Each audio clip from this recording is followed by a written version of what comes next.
Bueno, acabat el torn de preguntes...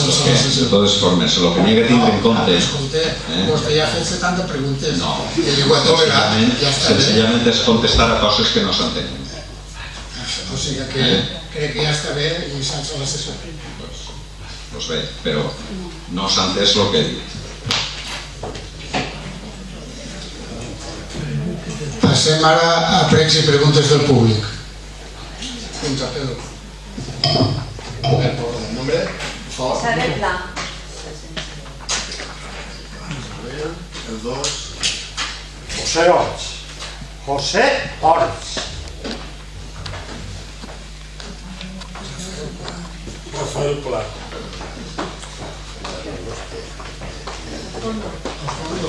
Sí, bueno. No, un segundo, que falta un Ah, perdón. ¿Usted? No, pero un segundito, que falta... Voy por orden. Bartolomé. Allí creo que ha levantado antes. No, perdona, ahí ¿tú no has levantado la mano? Entonces...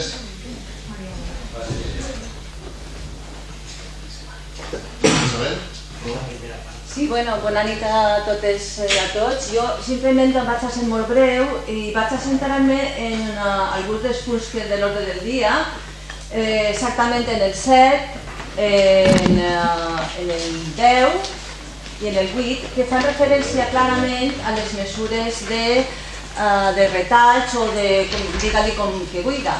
El que jo voldria és aprofitar, m'ha paregut, crec que no soy la única persona que me ha parecido sentir de part del portaveu del Partit Governant, del municipi, que és el PP, com que havia de prendre unes mesures de les quals no estava d'acord. Bé, jo si és la postura de vostè i de la resta del equip de govern, jo vull aprofitar per a convidar-los, igual que a tota la ciutadania, a les accions que se fan en contra d'aquestes mesures, concretament per part de la cimera social, que formen part de moltes organitzacions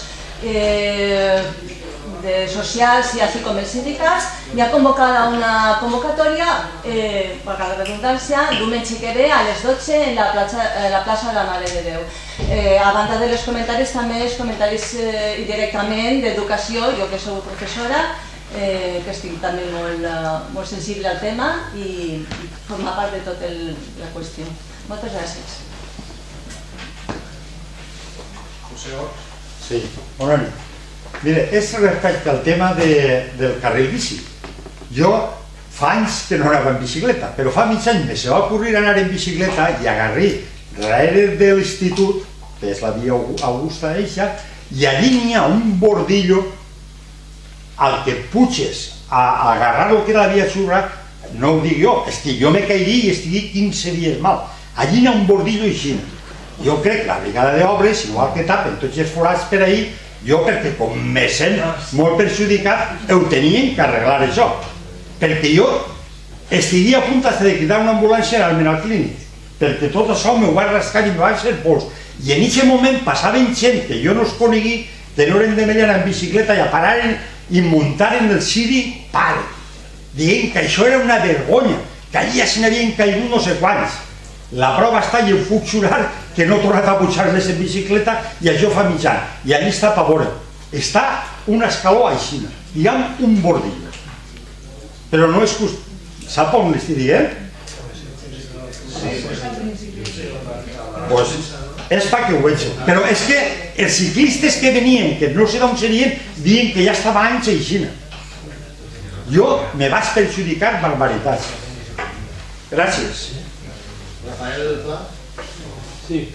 Bé, jo quan vaig veure l'ordre del dia, que havia un punt que parlava de separació de la xarxa Joves.net, me vaig anar a internet i vaig mirar la pàgina de Joves.net a veure què hi havia ahí.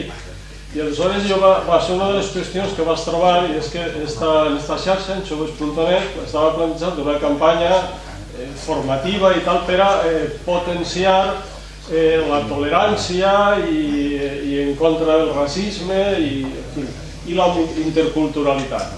Aleshores, la pregunta a fer té un doble component.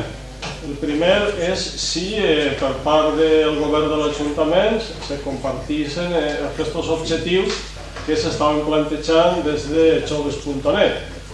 En el cas que no se compartissin, això me donaria una explicació de per què volien separar-se de la xarxa i ja no continuaria preguntant.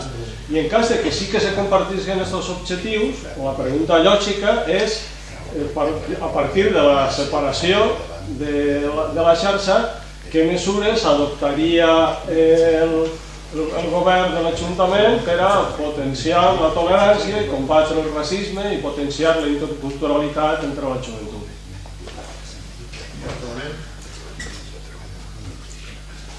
Hola,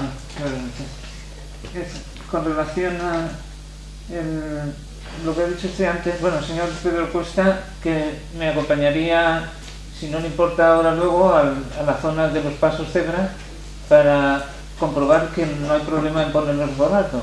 Esto ya lo hemos comentado varias veces aquí.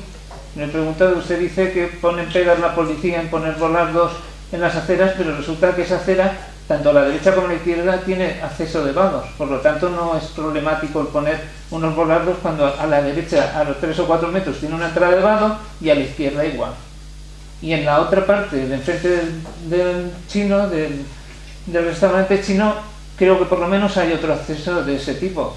Por lo tanto, no entiendo el por qué nos han puesto aún cuando a usted ya se lo comenté en marzo del año pasado. Ahí no se necesita ningún informe, creo yo, para ver claramente que plantan todos los días, o casi todos los días, un coche ahí. Y normalmente suelen ser los mismos, 1 o 2 coches no cambian, son las mismas personas. No he visto ninguna multa en ninguno de los coches. Incluso yo una vez fui a un policía y le dije, pongan la multa y si me tiene que poner a mí como denunciante, sí, no me hizo ni caso.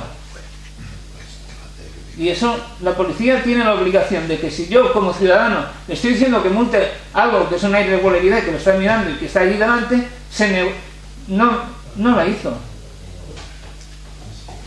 La próxima vez le engancharé más seriamente porque no quise tener follones, pero es que llevamos 1 año y 7 meses ya. Allí volardos no hay problema en ponerlos, y lo problemático es para la persona. En mi caso, ya lo conoce, sino todo el mundo, casi todo el mundo, el problema que existe. Entonces, no solo para eso, para las personas que van con carritos mayores que van empujándolos encima, a ver por dónde se suben, por el árbol que está a la derecha o a la izquierda otro coche aparcado.